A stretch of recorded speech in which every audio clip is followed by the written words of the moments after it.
Back in Las Vegas with David Kahn, the president of basketball operations for the Minnesota Timberwolves. You talked a little bit about the plan in place to change the philosophy in terms of what you're doing on the floor. How do you go about changing culture as well after a 15-win season? Al Jefferson had been a part of the suffering there in Minnesota for quite a while. He's out of the equation now. You've got Kurt Rambis in for his second year. How do you address that? That's such an intangible thing to deal with. And it doesn't happen overnight. I thought that we started last season, even though there was no improvement in terms of wins and losses, but our facilities, our practice court, our weight room needed to be upgraded. They were.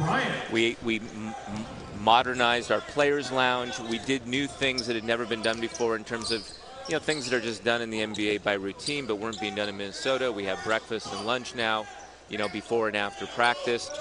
We needed to get to a mindset of hard work and organization and attention to detail, and frankly, I don't think the organization really reflected that.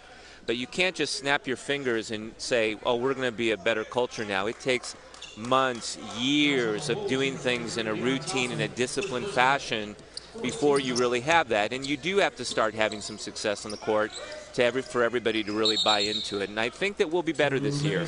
We're in a ridiculously tough conference, and the West is still really loaded and really stacked. So we know our time is still a couple years away, but I do believe we'll be a much better ball club this year. A very competitive division as well. Yeah, David, and I know you spoke a little bit about this because you talked about his passing, but I'm still intrigued with Darko Milicic. What do you see that no one else sees that Darko has?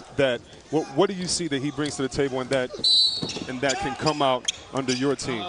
I think that Darko came over here way too early. I think he made a terrible mistake and should have never been picked second in the draft. However, the people that picked him second in the draft saw the talent and the skill that he has. And he went through a very rough patch in Detroit. He was just way too immature and young to really handle the NBA lifestyle. When he went to Orlando, he started to play pretty well. And I spoke to Brian Hill about this, and Brian liked him a lot. But they went in a different direction that summer when they signed Richard Lewis, had renounced him. Then he goes to Memphis. It's not a great situation there. And he goes to New York, and for whatever reason, Mike D'Antoni chose not to play him. With us, it was like manna from heaven. I mean, he's 7'1", legitimately. He moves fluidly like a forward. He's got it. I haven't seen a big man pass like him. He really does pass like Vlade in that respect. You can like see the Vlade Divac. Absolutely. Whoa. He's a great passing big man. And Vlade will be the first one to tell you that. Vlade's known about the kid since he grew up in Serbia, 70 miles north of Belgrade. So nobody is jumping up and down yet.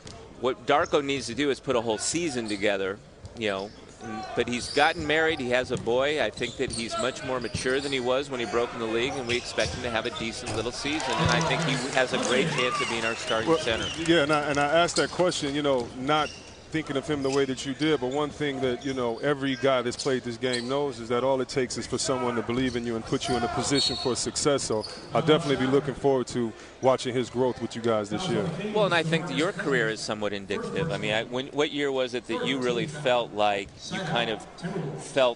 you were in your own in the league? Yeah, I'm not really sure, but we're not talking about me and Darko at the same time. No. But not till you got to Sacramento. Did your careers take off? Well, I don't want to talk about me. We're talking to you, and we're not going to talk about me and Darko in the same sentence. I'm not suggesting, Chris, that your career mirrored I'm just joking, David. But it takes time for some of these guys. Everybody's so impatient. And the fact that he's young and the fact that he's tall, it's just, you just want to know when other teams is giving up on a guy kind of or not played them for reasons or behind the scenes we don't know. And so just want to know what it was with him that you saw, and definitely be looking forward to seeing that this year. Do you think stability and belief is the missing ingredients? Are the missing ingredients? And I think style of play. I think he bought in.